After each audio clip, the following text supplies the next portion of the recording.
The way to get rid of tension is to do just the opposite of all the things that cause it.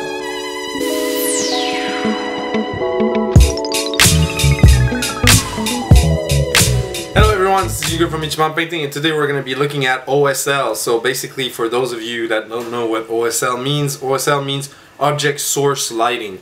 It's a technique that many people use actually, but they use without knowing they're actually using it. What basically OSL is that if you take for example that we have this thing here.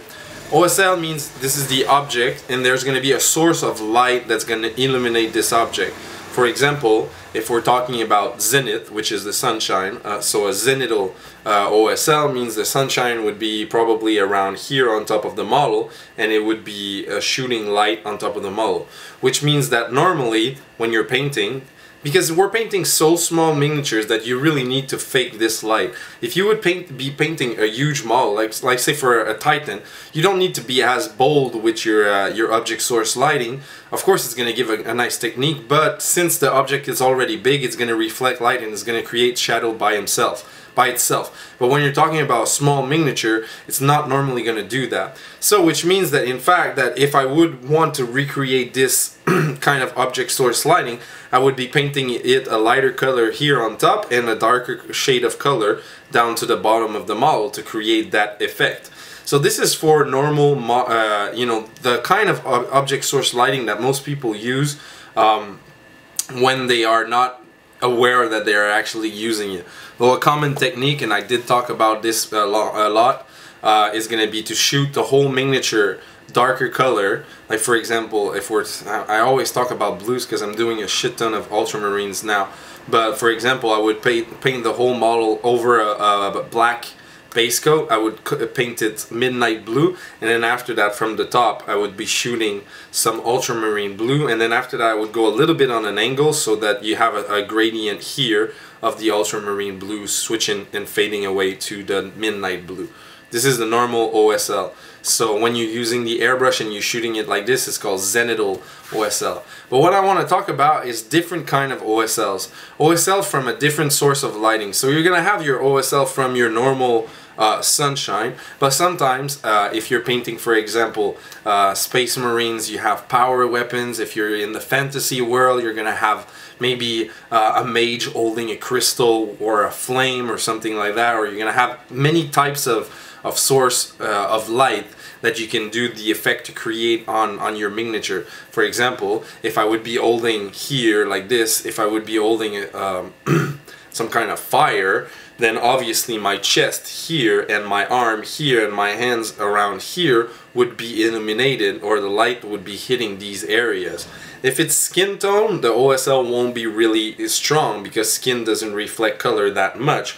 But for example, if I'm wearing an armor, especially like a silver armor, then my OSL would be really strong because silver is supposed to reflect the light a lot. Okay, so let's go see at OSL on a model and look at it. How can we do it on a model? Okay, so now let's look at how can you achieve OSL. So basically this is a Grey Knight Brother Captain that I just finished yesterday, and as you can see it has OSL on it. So basically the power outlet right now is shining on the model itself. So actually, after I posted picture, one of my friends on the painteddragon.co.uk on the forum told me that I should have put a little bit more OSL back, and actually he was right. The outlet being so high should have, you know, eliminate a little bit more on the shoulder pad. So this is just a little thing to show you that actually OSL is not really, it's not a hard technique to do, but it's a really hard technique to get, you know, spot on. Okay, because you know, faking light, and especially when you're shooting with the airbrush, is a little bit harder. But anyway, I'll explain to you everything. First thing you want to do is finish your whole model. When the whole model is finished painted, you're gonna mask the source of light. So either if it's a power halberd, power sword, a light, or anything, it's gonna, or a Necron crystal. You just want to mask that power source. Then after that, you're going to take your airbrush and you're going to shoot. So in this situation right now with the airbrush, I would be shooting here like this, and like this. So you want to cover the whole range where the weapon would be actually illuminating the model itself from the light source. This is a very, very simple OSL, meaning that I didn't use different color. I only use one color, which is electric blue, to illuminate.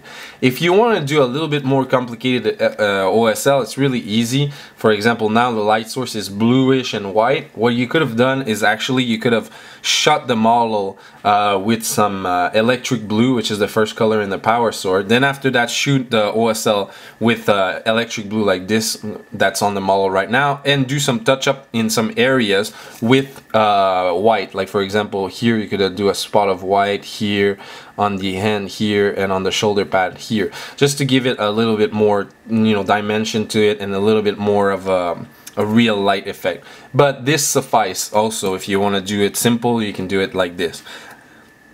I use Game Color on this one. I use Game Color Electric Blue, okay? And what I actually did is I put 5 drops of Vallejo thinner and 1 drop of electric blue when I did this. Why I do use a thinner mix, it's gonna take longer to build up your color, but the thing is that when you use an extremely diluted paint in the airbrush, it's gonna give you a smoother transition. You're gonna have to do many layers to achieve the look you want, but you're not gonna have the little dots.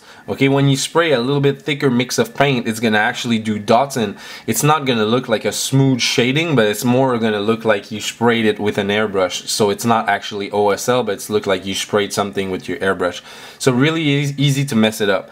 Really easy when you're doing OSL to do too much. If you go crazy and you're not, you know, you don't take your time to build up, so to start from shooting from the airbrush like this and then to build it up all the way here, because of course here the light is going to be more stronger than here, so you need to build up your fade slowly as you go. So you need to start shooting here and then shooting here a couple of times as you build your color, and then you start moving all the way back, and here's going to get just a little bit of light. So it's really easy to overspray it too much, then you have too much OSL and your whole model is blue now. So the hours that you spend painting it are down the drain because you fucked up with your OSL. So it's better to have not enough, like in this situation, that it doesn't go as far back as it should. It's better to have this than to actually do too much and be screwed after with it, okay? If you're using, for example, an airbrush paint like Model Air, you know, diluted it but less, not a 5:1 ratio, but probably a 2:1, so 2 drops of thinner and 1 drop of paint, since it's already diluted paint. But that's basically how you do OSL. You know, OSL, you, like I said in previous segment, you do have it everywhere in the modeling. Where look at the bolter. If you look at the bolter here, the bolter also has some OSL. It's darker here, but when you flip it around, the sun would be hitting it here, so it's actually a lighter color. So this is Zenithal OSL. But this is starting to be a really popular technique to do OSL from power source and light source and stuff like that. So this is a little video on how you can achieve that yourself. But you do need to practice. It's not an easy technique to do at first, and it does take a little bit of time to master it. But it's not something that's that hard. If you're not a person that uses an airbrush, you can do this with a brush, and actually what you're gonna do is actually a light dry brush. So you're gonna go dry brush the areas where you want your OSL. But with a dry brush, is always going to look a little bit less crisp and less natural than if you're doing it with an airbrush, but it's still doable. So I really hope you enjoyed the video. If you do have questions about this or things that are not clear in the video and you want me to clarify, just drop me a line in the comment section and I'll reply as soon as I can, and I do reply pretty quickly to my message. So this was Hugo from Ichiban Painting, and I'll see you on the next video.